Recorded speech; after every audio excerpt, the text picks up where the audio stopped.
দেশের চলমান পরিস্থিতিতে পোশাক খাতের অনেক ক্রেতা বাংলাদেশ সফর স্থগিত রেখেছেন, অনেকে আবার বাতিল করেছেন ক্রয়াদেশ। এমন অবস্থায় আগামীতে ব্যবসায় পরিস্থিতি কি হবে এটা নিয়ে শঙ্কিত গার্মেন্টস মালিকরা। পরিস্থিতি স্বাভাবিক না হলে ব্যবসার গতি ফিরবে না বলে মনে করছেন তারা। জাহিদুল ইসলামের প্রতিবেদন। লিলি বিউটি সোপ, যার অ্যান্টি এজিং গুণ তারুণ্য ধরে রেখে ত্বকে করে উজ্জ্বল, তারুণ্যময় উজ্জ্বল ত্বকের জন্য। রিমার্ক। জুলাই গণঅভ্যুত্থানের পর দেশের রাজনৈতিক পরিস্থিতি প্রতিক্ষণে বদলাচ্ছে। জাতীয় নির্বাচনের তফসিল ঘোষণার আগে ও পরে প্রার্থীদের উপর হয়েছে সহিংস হামলা। সবশেষ ইনকিলাব মঞ্চের মুখপাত্র ওসমান হাদির উপর হামলা ও তার মৃত্যু এবং দুটি গণমাধ্যম কার্যালয়ে ভাঙচুর ও অগ্নিকাণ্ডের খবর ছড়িয়ে পড়ে বিশ্বজুড়ে।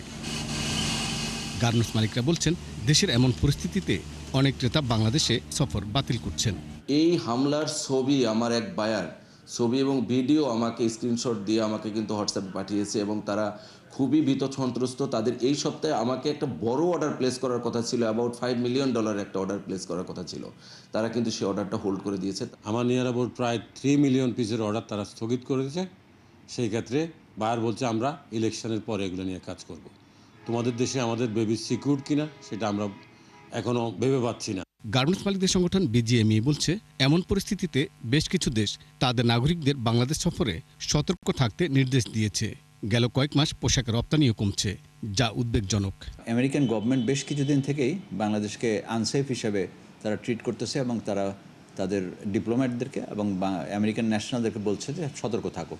এই সতর্কতা বায়াররাও কিন্তু নিয়ে নিছে। বায়াররা কিন্তু এখন বাংলাদেশের ট্রিপ যেটা আছে অনেকাংশ কমিয়ে দিয়েছে। যেহেতু এক্সপোর্ট কমে যাচ্ছে, তার মানে কিন্তু আমাদের অর্ডার নাই, এবং অর্ডার কিন্তু সামনে আরও কমতেছে। তো সেটা তো অবশ্যই আমরা শঙ্কিত আমাদের সেই বিনিয়োগ নিয়ে। বাংলাদেশ চেম্বারের এই নেতা বলছেন, ক্রেতা প্রতিষ্ঠানগুলো নিজস্ব অফিস থেকেই পরিস্থিতির খোঁজ রাখছেন। তারা মনে করে যে ইলেকশন পর্যন্ত একটু দেখা দরকার আছে এবং সেটা নিয়ে সে ভাবনাতেই এখনও কিন্তু বিদেশি কাস্টমাররা অপেক্ষা করছে।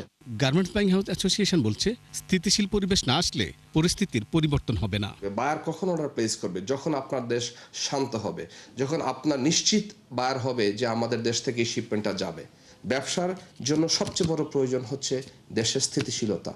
গেল 1.5 বছরে দেশে বন্ধ হয়েছে প্রায় 300 গার্মেন্টস। এছাড়াও রুগ্নের তালিকা নাম উঠেছে অনেকগুলো। জাহিদুল ইসলাম, 71, ঢাকা।